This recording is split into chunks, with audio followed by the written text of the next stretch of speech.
Assalamu alaikum wa rahmatullahi wa barakatuh. Welcome to Health Matters on behalf of the Islamic Medical Association. The topic for tonight is self-harm and mutilation. As is customary and traditional, we will begin with the tarbiyah. Suspicion is not allowed in Islam. A very meaningful story must be read. Sultan Murad IV ruled the Ottoman Empire from 1623 to 1640. He would often move anonymously amidst of the people to observe their condition. One evening, he felt uneasy and the inexplicable urge to go out.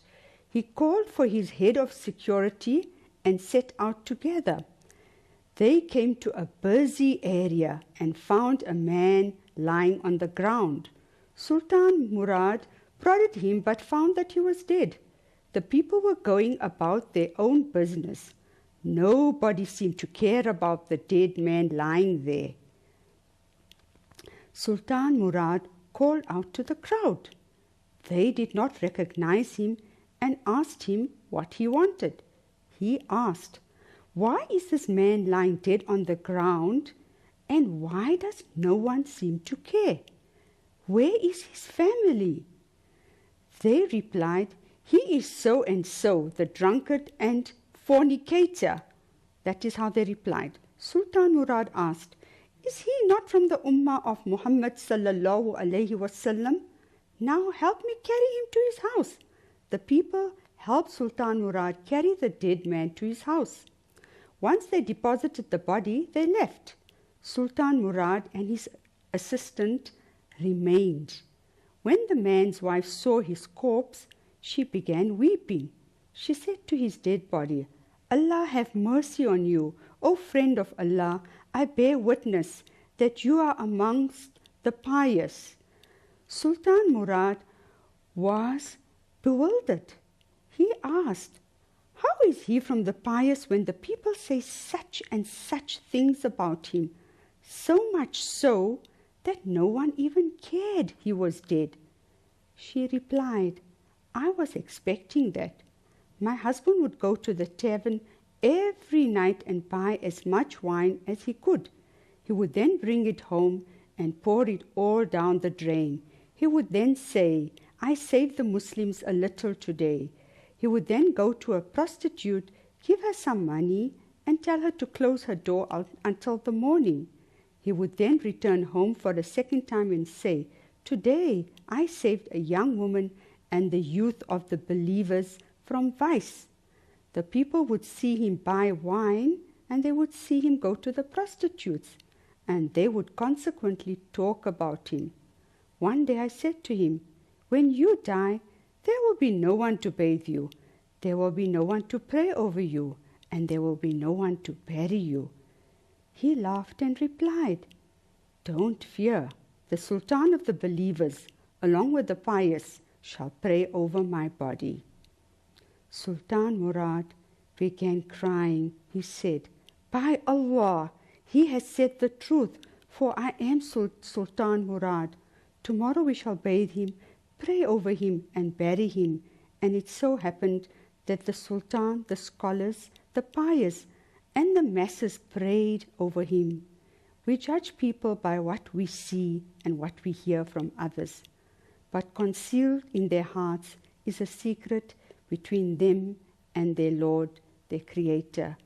O ye who believe, avoid suspicion as much as possible. For suspicion in some cases is a sin, and spy not on each other, nor speak ill of each other behind their backs. Would any of you like to eat the flesh of his dead brother? Nay, ye would abhor it, but fear Allah, for Allah is oft returning, most merciful. Surah Al-Hujurat, Section 12. All praise is due to Allah in all conditions. I would like to take this opportunity now to introduce our guest in studio today, Nadia Ismail, who is the project manager at SADAG, that is the South African Depression and Anxiety Group. Am I correct, Nadia? And Nadia has she has a background in psychology, and Nadia is going to speak more about her experiences and her role at SADAG. So Nadia, perhaps if you can tell us a little bit about what SADAG does and the kind of work you are involved with at SADAG. Assalamu alaikum. Jazakallah for this opportunity to be on your show. With the South African Depression and Anxiety Group, we are a national mental health NGO. So what we do is we actually have 16 toll-free mental health helplines, and we conduct counseling to people around the country who are dealing with different issues such as depression, anxiety, substance abuse, suicide, bipolar, a wide range of issues. Okay, so if you can tell us, you say that you've got 16 offices. How do people actually access support if they need to reach you? We have 16 toll-free helplines. So if you would like to contact us, you can contact us on 0800 567 567. It's toll-free if you're calling us from a telecom line or from a public payphone, and we will be able to provide you with resources as well as different mental health professionals nearest in your community. And it's a 24-hour toll-free helpline? Yes. Okay. So the topic for today is self-harm and self-injury. If you can explain to us what is self-harm and what is self-injury? Self-injury and self-harm is when a person takes it into their own responsibility to inflict harm upon themselves. A lot of people would associate this with cutting or with self-mutilation, but there's many different forms of self-harm. You get things such as burning yourself, hitting yourself, cutting yourself, and then pulling out your hair. Also, excessive abuse of substances can sometimes be seen as self-harm. So if you talk about self-harm, self-mutilation, so this is a deliberate attempt. It's intentional, it's purposeful, where people engage in this kind of behavior.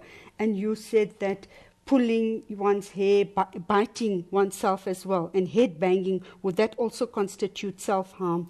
Those are all part of the categories of self-harm and self-mutilation. So often people, as you mentioned, it's purposeful, it's intentional. They're trying to materialize their emotions and would often engage in self-harm or self-mutilation. Okay. And is it specific to any population group? Are we looking at specific ages, population groups, social strata? If we're looking at class categories of people? It affects everyone. When it comes to self-harm and self-mutilation, it doesn't, separate anyone, or it doesn't differentiate between anyone. It affects any race, any population, whether you're male, whether you're female. It affects everyone. What we also know is that it's very common in adolescence. So the teenage years, the younger generation, they often do experience these emotions, which would result in them self-mutilating or self-harming. So what you're saying is that there's a higher incidence of self-mutilation, self-harm, and self-injury in adolescents and teenagers. Yes, and that's also because of the situation. As we know, when our youth go through changes into adolescence and different environments in terms of school, there's different stresses and different impacts on them, and this can result in them changing their emotions. It affects them in different ways, and unfortunately can lead to self-harm. Okay. It sounds like it's actually quite a challenging process. What are the signs and symptoms? How does one actually detect somebody that self-mutilates or self-harms themselves? Is it visible to the naked eye? Is it something that one can just look and identify? It can be very easy to identify. That's the good thing about this disorder, because if you pay close attention, if you monitor a person's behavior, you will be able to see those signs and symptoms. If they are cutting themselves, often you'd find that they would wear baggy clothes, always covering up their arms, which is a very common place where cutting would occur. Sometimes they may also wear excessive jewelry to also cover up those arms. But you also have to understand that people who self-harm also become very creative in the ways that they do it. So it may not always be very obvious. You have to pay attention to their behaviors. Are they always wanting to be alone? Are they not communicating very well? When they get angry, how do they react? When they're getting upset, do they go and close themselves off in a room? Have you noticed that they are, they come out very subdued? What are their behaviors? And it's best that if you notice that someone is even possibly self-mutilating or self-harming, approach them, talk about it. Don't be afraid to say, what is happening? Are you experiencing a problem? Can I help you? And what are the causes, or what leads to self-harm or self-injury, the self-mutilation that we're speaking about? Because obviously there must be some predisposing factors that contribute to this kind of behavior. There are many issues that can cause someone to self-harm. When it comes to self-harm, it's very important to understand that what a person who is self-harming is trying to do is trying to materialize their emotions. What they're feeling on the outside, they're trying to make very real. So something that can't be seen, something that's inside them, they're materializing it, making it felt, making it seen by self-harming. So there's often a very important lack of communication. They don't know how to communicate their emotions and therefore result in this. There's also self-esteem issues, and sometimes there may also be a lack of understanding of themselves, which may result in self-harming. It's very important that you understand what is triggering your self-harm. What situation tends to make you self-harm? Because then you'll be able to understand what is actually causing it. Okay. And what is your advice to people out there, to caregivers, to parents, on what to look out for? Like you said, there are certain things that manifested by self-mutilators or children or teenagers that self-harm. What would you say to caregivers, what to look out for? With caregivers, and I think as parents especially, pay attention to your children. At times we get so caught up in our lives, so caught up in what's happening, that we tend to forget to pay attention to those that are important to us. Monitor your children and your loved ones' behavior. If you notice there's a change, whether they're withdrawn, whether they're no longer communicating with you, address it as soon as possible before it escalates into a problem that you and them cannot handle. If you are a self-harmer or someone who is doing that to yourself, understand that it's never too late. It's not the only way to deal with your emotions and what you're experiencing. There is help out there. There are people who will be able to guide you to get rid of this habit and to, find a more healthy way of dealing with your emotions. You just need to reach out and ask for it. So your advice to people out there, to children, to teenagers, to adolescents, that if they find themselves in this kind of situation, help is a phone call away, and that they could access this kind of support, and that there is an opportunity for their needs, for their unresolved things to be addressed. There's a lot of advice. There's a lot of resources available. Even though you may feel like your situation is hopeless right now, you don't know where to turn to, you're scared to speak out, call SADAG. There's a counselor at the other end of the line that doesn't know who you are. They will not judge you, that will not think that they know you too well. They will just offer you the kind words and advice that you need. Okay, we'll take an ad break now and return to health matters shortly.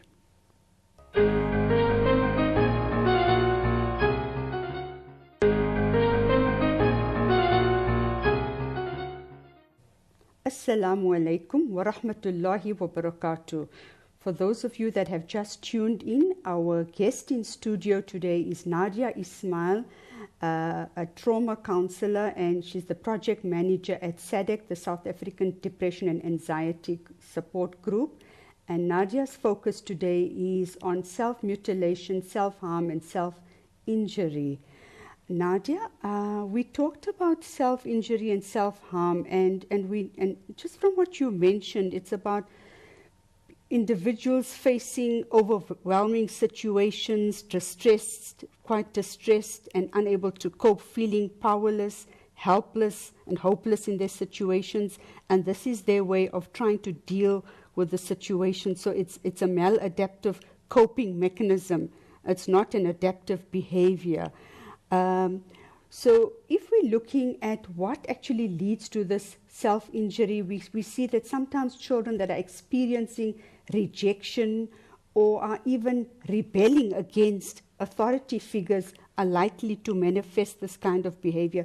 Can you speak a little bit more to that? Yes, when it comes to self-harm and self-injury, a lot of the time, especially adolescents who are experiencing it, they may be experiencing other issues, as you mentioned, whether it's rejection from home, rebellion. There's also self-esteem issues, which are very common in that adolescent phase. And then once they start self-harming and self-injury, it becomes a habit. So you're materializing your emotions, you're making it feel very real, you're making yourself feel something, and this can just progress and snowball into a full-blown habit, which is what often happens with adolescents that are going through this. So the environment and the situation definitely affects someone who starts self-harming. But also, I mean, we're talking about the rejection. A lot of attention is focused on a child that is self-harm and it has been discovered, and that could also become gratifying. So that could become a self-fulfilling kind of behavior because of the attention that is suddenly focused on the child, the spotlight that is given to the child.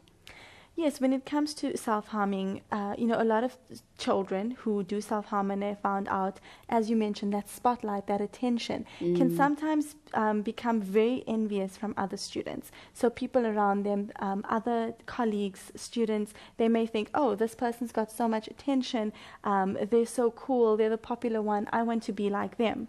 And that may cause a copycat effect, where there may be other students who will also start self-harming, whereas this one child has gone through emotional damage, emotional trauma, and because of that has started self-harming.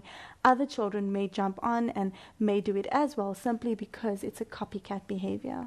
Interestingly that you said that this copycat response, because we've had children at schools where they've mimicked, where one child displayed and demonstrated this kind of behavior, the other children learnt about it, and then suddenly it became a mass outcry and mass mimicking of the behavior because it was gratifying and rewarding to get that kind of attention, and obviously they were then seemed to be quite popular, and everybody looked up, their peers looked up to them, and this created this self-mutilation, which was not necessarily an anxiety issue or a depression issue.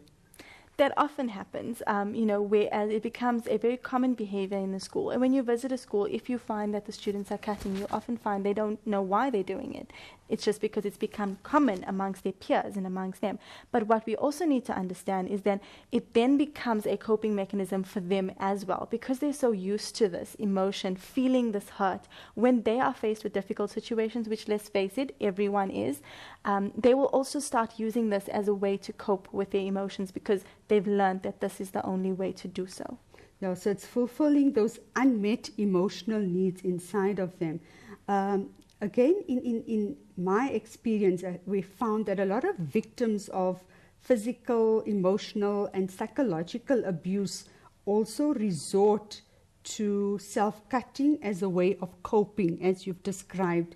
And it's often because they're unable to cope with the internal issues, so they would externalize it because they're trying to protect themselves. It's a defense mechanism. Mm-hmm. If you can expand or elaborate a little bit on that. Yes. Often you'd find that because they've learned that this is the way to cope, this is the way that I will deal with my emotions.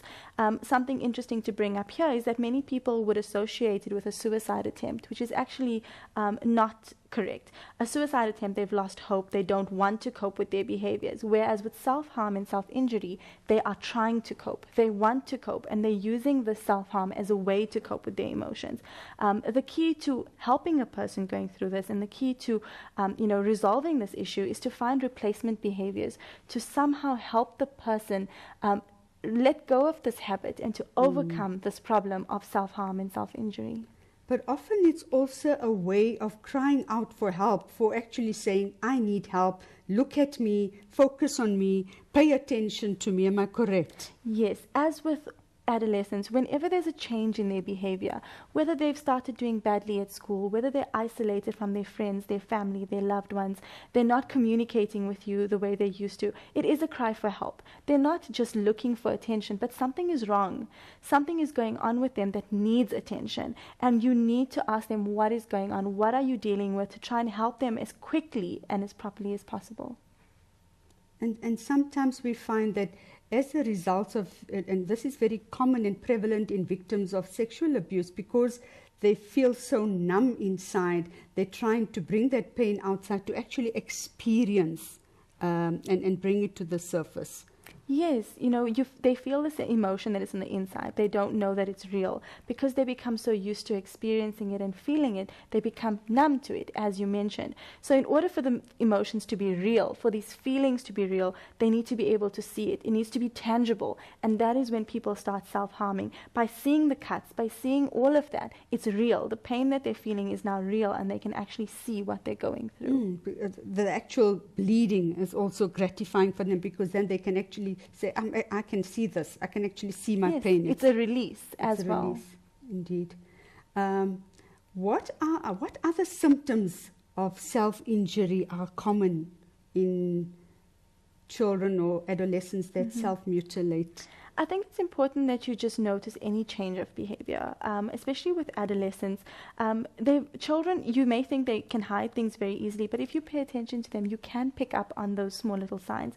As I mentioned, wearing long sleeve tops when it's really a hot day outside, wearing neck scarves when there's actually no reason to be wearing that. Things like, hiding away in their bedroom, when they get angry, locking their door, not wanting their parents to communicate with them. All of these are signs of a child that's in distress, and you need to, even if it's not something that may turn out to self-harm, to be self-harm or self-injury, rather than regretting it later on, find out what are they going through. Offer them the help so that they can start dealing with whatever they're experiencing. Something that you said to look out for, earlier on you mentioned about items that they carry on their personal self as well. I think like razors and sharp objects and needles, obviously that would also need to be explored. What is the purpose of this, and why is the person carrying those kind of objects? Would you comment a little bit on that, please? There are certain things that they would use to self-harm. So if someone is cutting, you'll find the razor blades, you'll find the knives, things like that. If someone is, you'll see the bruises as well, which is very common. If you notice the bruises on them, find out what's going on. There are certain items that may be attached to self-harm. And a lot of the time, parents, it's now common that you don't want to ask your children. You don't want to find out what's going through, because then you actually have to deal with the problem that they're faced with. This is not a healthy way of dealing with your problems. It's not a healthy way. You're not helping them, and you're not helping the situation. You need to approach it. You need to be direct. There's nothing wrong with sitting your child down calmly and asking them, is there something I can help you with? I've noticed that your behaviors have changed. I've noticed that you're not doing okay. Do you want to talk about it? Would you like to speak to me or someone else? Can we go and get some help? Yes, and you mentioned about self-esteem, but with accompanied to self-esteem is also the performance at school, where suddenly their grades plummet or they lose interest.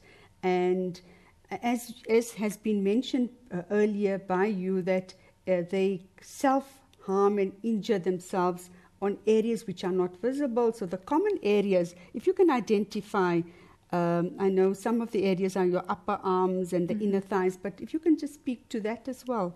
Yes, there are very common places to self-harm. It also depends on what type of self-harm has the person taken on. So if they're cutting, you'll find it on the wrists. On the neck is also very common. On the inside of the thighs, because it's very easy to hide. On the upper body. And also you'd find that these self-harm behaviors will tend to get worse. So whereas cutting slightly may be gratifying the first time, as this behaviors escalate, as it becomes more of a habit, the deeper the cuts will become. The more cuts there will be, to the point where some people actually require hospitalization because of what they've actually done to their body. So it's very important that you pay attention, that you pay attention to what are they trying to hide. Is there a common area that they're always hiding? There's nothing wrong with saying, oh, let me see your arm. Why do you have all these bangles on? Why do you have all these bracelets on? There's nothing wrong with approaching it, because you would not want to regret it later on. And Nadia, often we find that victims of abuse will also, because they are wrecked with guilt and they feel they're not deserving of any love, and hate themselves, or feel angry about what has happened, or sometimes feel that whatever happened they were responsible for, that and turn this aggression towards themselves. Can you share a little bit more with us around that? Self-harm is very comorbid with the environment and with other mental health problems. You'll often find that people who are self-harming will have another mental health disorder. It's actually, there's been research done that says that 90% of people who self-harm are actually either depressed or extremely stressed out. So it's very important to pay attention to that, because those symptoms of depression can be a result of your environment. The pressures that children face, that adults face, from school, from home, at work, the financial pressures. Some people may be able to handle it very well, whereas others may just crumble under the pressure. And we need to understand that. Don't be judgmental. Don't look down upon them. Don't think that they're weak. They just have a different way of coping with their problems, and we need to help them to learn new ways of dealing with it. So you mentioned comorbidity, so you're talking about coexistence of other disorders or clinical disorders that are present in the victim's life, or the person that is self-harming. Yes, you'd often find that there are other mental health disorders that are associated with self-harm. Trauma is a very common one, which would be as a result of domestic abuse, rape, those type of things. Then you've also got your depression and stress, which can also take a toll on someone. And our adolescents, as we said, in school, they have to perform at a certain level. They have to be better than everyone. And there's so many different pressures that are placed on our youth compared to what they were 20 years ago. They're dealing with influences not just from their school, not just from their friends, but from the media, from social media, which can take its toll on how they deal with their behaviors. They've got access to a lot of information. And a lot of cyberbullying as well. Yes. The social media, because of the access to social media, there's cyberbullying, and as a result, leaving children feeling quite impotent and helpless and hopeless. Bullying is a big problem, and it affects adolescents in so many different ways. We've seen students actually commit suicide because of the bullying that they experience. So the cyberbullying and the general bullying overall has a direct effect on an adolescent's self-esteem, which can result in self-harm as well. Thank you, Nadia. We will actually take an ad break now and return to Health Matters shortly.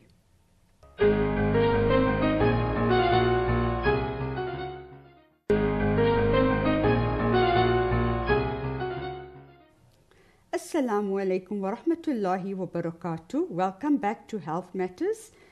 Our guest in studio today is Nadia Ismail, who is the project manager at SADAG. Nadia's focus today is on self-harm and self-injury. Nadia, you mentioned that children are often left powerless, helpless, and these are coping mechanisms. So what advice would you give out to children out there in terms of self-help tips? There are many things that you can do. If you find yourself in this situation, first of all, don't feel like you're alone. Don't feel like you have to do this on your own. There are people that are willing to help. If you can't turn to your own support structure, give SADAG a call and we will be able to help you. In terms of self-help tips, there are many things that you can do. The first thing that you have to recognize is, what is your trigger? What type of situation do you need to be put in order for you to start using these behaviors to cope with your emotions? Is it when you're stressed during exams? Is it when you have an argument with your parents? What triggers the situation? So then you know when you need to pay more attention to your emotions. Then there's something called replacement behaviors, which are very, very useful in trying to combat self-harm. Things like as simple as holding an ice cube in your hand. That cold is also some sort of pain that your body will feel as a release of emotion, but it does not cause an injury to yourself. So holding an ice cube in your hand can be very effective in that moment. Also, making a list of people that you can turn to when you have that problem. So who can you speak to? Who can help you through those minutes of emotion and take you through healthier ways of dealing with it? It's also important that you set healthy goals. So don't think that by tomorrow you're going to stop self-harming completely. Try and set okay, when I deal with these emotions for 2 hours, I'm going to not self-harm. I'm going to distract myself by reading a book, by painting, by drawing. Find some other sort of behavior activity that you can distract yourself with. By setting yourself healthy goals, you will be able to go longer periods without self-harming. Often a lot of people who do self-harm find journals very effective. So writing down your emotions, that it can be another way of releasing what you are feeling. And you'll also be able to monitor your behavior. Reading back on your journal entries, you'll be able to recognize those triggers, understand your disorder a bit more. If you feel that you're not coping, don't be scared to reach out. You may need to speak to a counselor. You may need help from a mental health professional, and SADAG will be able to provide you with those resources.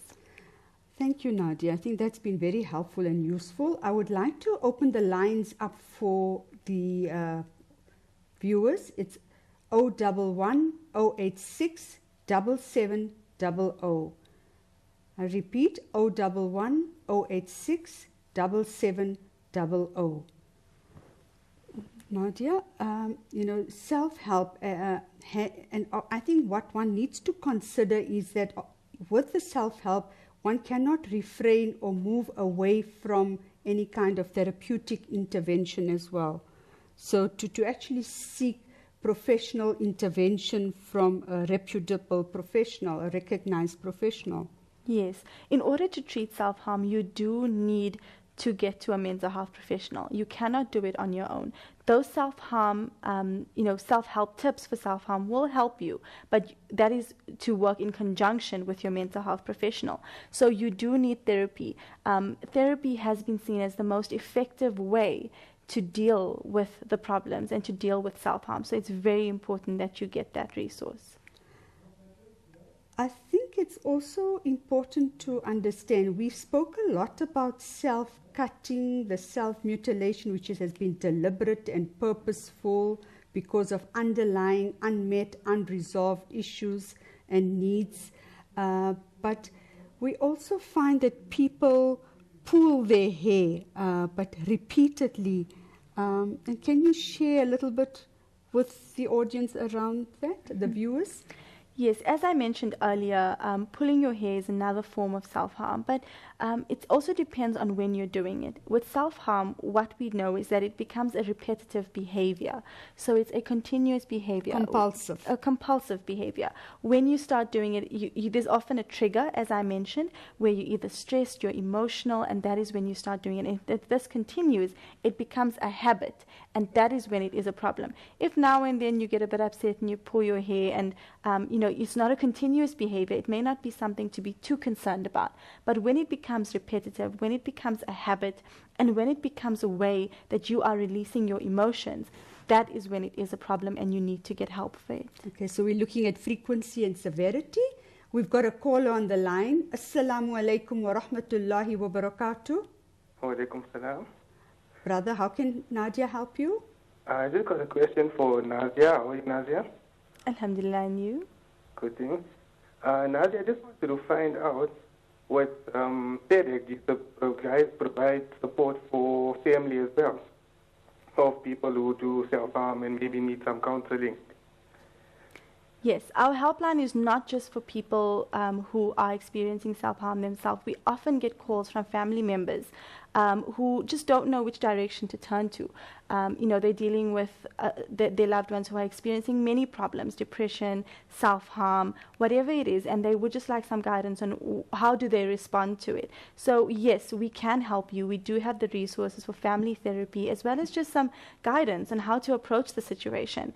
So we definitely do help families as well. That's nice to know that there's options available for people who need it, not just the people suffering with the issues, but the families as well. So Nadia, what you're saying is that service is provided to the broader system, not just to the individual who is manifesting the symptoms. Yes, often you need to adjust the entire environment. You need to find out what in the environment is actually affecting the person. And also never underestimate the importance of support.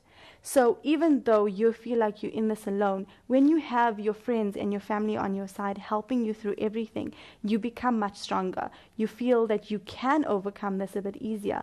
It takes the entire support structure to help you, for you to overcome it. And often we find, Nadia, that although the patient that is presenting with the symptoms is the most visible one, is actually the spokesperson for the family, because that's the person that is the IP, the identified patient, but the family is actually also suffering and as a result would also require support. Mm-hmm. The stigma that's attached to mental health and self-harm is huge. Many people don't want to talk about it. They don't want to say that this is what I've been doing, this is how I've been dealing with my problems, because they feel like they're going to be judged. They're going to be seen as weak. People are going to think that they're not coping with their problems. And when they speak out, it's amazing, but everyone else will start speaking out and recognizing with them as well. So, you'll find people saying, yes, I've done that as well. Yes, I've been experiencing these emotions. This is how I've been coping. And that's the basis of what support groups are actually started on.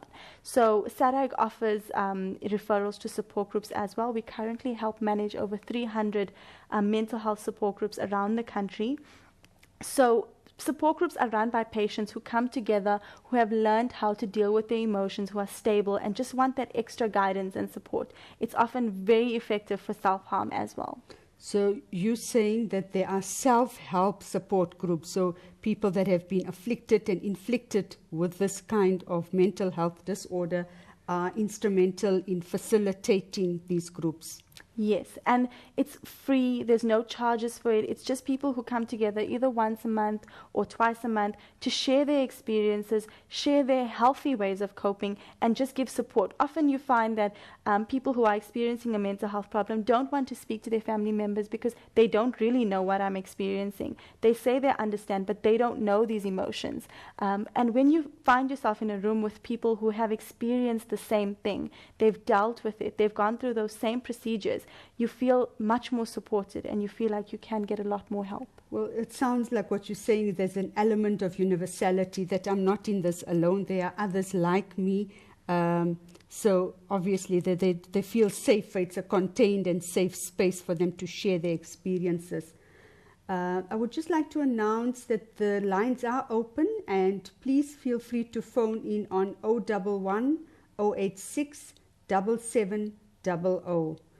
The topic is self-harm and self-injury, and we've got Nadia Ismail from SADAG. Nadia, if you can speak to the audience about what they can do for families or friends or anyone that they know who are in this kind of position. How can they enlist support when they are not directly afflicted by this disorder? What kind of support can they provide? It's important to firstly not be judgmental. If you notice that someone is maybe self-harming, do not judge them. Do not make them feel isolated or alone. Don't mock them. Don't even assume that they don't know how to cope with their problems, because they're trying to cope. They're just not doing it in the most healthy manner. So the best thing to do is approach them in a very calm manner. Often what happens, especially when it comes to our emotions, is we tend to express them most when we're angry. And that's not the healthy way to do it. When it's a calm environment, when that person is calm and you're calm, sit them down, maybe take them out for a cup of coffee or something that you guys could do together, and then ask them, what is going on? I've noticed a change in your behavior. I've noticed that you're no longer yourself. Can I help you with something? If they do come out and say that they are self-harming, it's not your responsibility to give them therapy. It's your responsibility to support them, to guide them, and to also make sure they get to the correct mental health professional that they need. Now, we know that sometimes even with therapeutic intervention and support, and I'm sure SADAG has dealt with many of these cases, sometimes it requires further intervention and more expert intervention in terms of administering medication. What would you say to that? Yes, there's different treatments that need to be, in different steps that need to be taken when treating self-harm. So it's important that you do contact SADAG, because we have a wide database of support groups, psychologists, psychiatrists, general counselors, government hospitals if you can't afford a private psychologist. So depending on where you are, as well as your financial means, there will be a resource available to help you with what you are experiencing. And they would then be able to access. Do you actually make the referrals, or do they have to access that themselves directly? We provide you with the referrals, and it's, the responsibility is placed on you to then access it. Of course, when dealing with mental health problems, there's a sense of ownership that you need to take off the mental health problem. You need to understand and accept your diagnosis or your problem, and then contact the relevant people. So we provide you with those referrals. But if you are struggling to get the correct referral and getting the services that you need, then SADAG will be able to contact the referral for you, contact the organization, and try and help you with getting the treatment that you need. And for people that obviously do not have access to transport or have to commute distances, in terms of access to resources, what support is provided to them? That's a common problem in our country. Unfortunately, we do not have enough mental health resources. There aren't enough psychologists.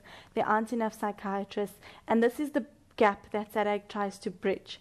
So we try to build up a huge database. We've got excellent connections with the local resources in all 9 provinces, with the government hospitals, with the counselors. So even though you may not be familiar with the resources in your community, you can call us and we will be able to help you with that. No situation is helpless or hopeless.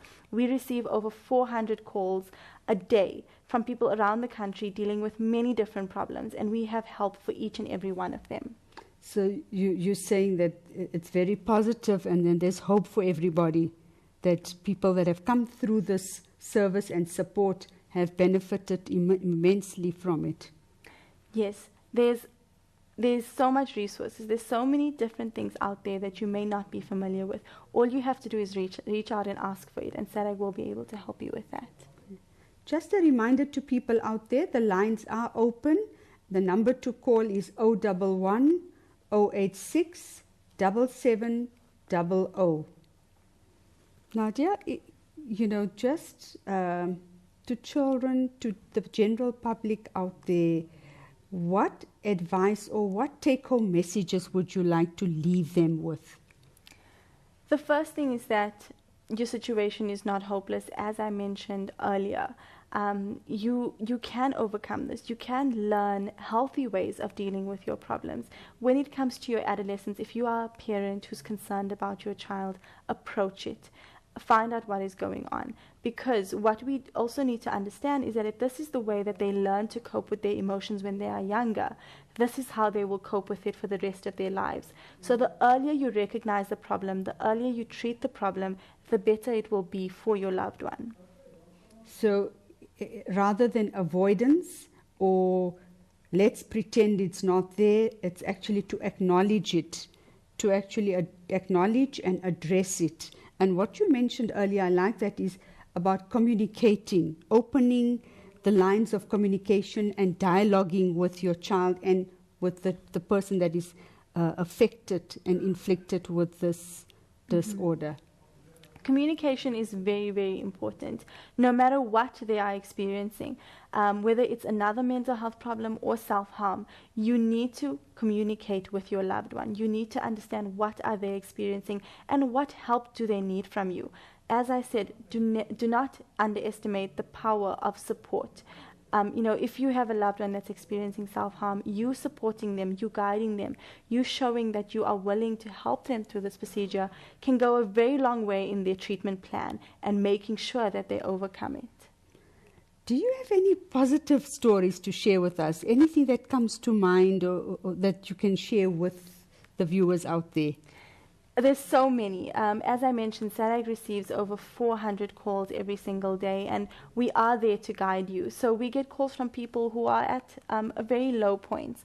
We run the suicide crisis line as well. So people who, are completely decided that they would like to commit suicide, and we're able to help them, to show them that there are other options available, that suicide is not the only option, and showing them that there are ways to overcome their problems and that there is hope. So that is, I think, the biggest achievement of SADAG. So what you're saying is that you have been in a position where you've been able to save people's lives, save them from destruction. Yes, SADAG does that on a daily basis. So people who feel there's no other way out, there's no way to overcome their problems, there's no one to turn to, calling SADAG, having that other person just listening, not judging them, not knowing them very well, can go a long way in opening up those options and helping them through the procedure. We don't just leave you at that phone call. There's always follow-up calls. There's always checking, are you doing well? Do you need any more resources? If you're struggling with the resource that we've given you, we can always contact them or help you through the procedure. So there's a lot of strength in contacting SADAG. So I like what you said, that it's not just a crisis response, but there's a follow-up to the crisis. So the individual or the patient is not left just on their own, but actually there's follow-up support to see that they've followed through on the interventions or resources that have been made available to the individual. Yes, often when you are given these resources, it's your responsibility to follow through. You need to access that help, but sometimes those systems break down, and it's very important that you continue with treatment, you continue with therapy. One session is not going to solve it. One visit to the doctor is not going to solve the entire problem. It's often a continuous treatment plan that will go a long way in helping the person who is self-harming or experiencing a mental health problem. Now, just to remind the viewers out there, this is a 24-hour toll-free facility, so they can phone in anytime? Yes, the 15 lines are 8 o'clock in the morning to 8 o'clock in the evening, and then we have one toll-free 24-hour helpline, which is 0800 12 13 14, and you can contact that number any time of the day. If it's from a telecom line or from a public payphone, it is free, so you would be able to speak to a counselor who would be able to help you. Okay, so and a cell phone, to call from a cell phone? Unfortunately, that is charged because it's not from a landline, so just be careful with that as well. But if you don't have the airtime and you can't call us, you can SMS us on 31393 and we will call you back. Can you just repeat the number so that the viewers are aware of that? They can make a note of that? Our SMS line is 31393 and our toll-free helpline number is 0800 12 13 14. You have identified this facility to be available 24 hours. Another challenge I want to ask is that in terms of language barriers, how is that addressed? We have a wide range of counselors. So we have over 100 volunteers that operate on our helplines, and we accommodate for all 9 languages. So no matter what you speak, no matter what you're dealing with, we will be able to help you. Okay.